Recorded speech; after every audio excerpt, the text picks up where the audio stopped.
ગઈ રાત્રે અંદાજે રાત્રે 1:30 થી 2ની આજુબાજુ અમોને ખાનગી બાતમી મળેલ કે ગાવડકા ગામેથી 2 રેતીના ડમ્પર ભરાઈ અને ખાંભાથી પસાર થઈ રહ્યા છે.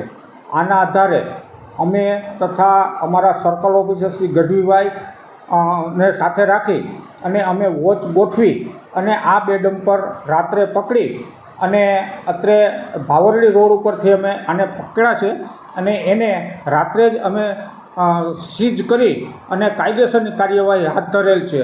હવેની આગળની કાર્યવાહી છે તે ખાણ ખનીજ અમરેલી દ્વારા દંડ અંગેની કાર્યવાહી કરવામાં આવશે.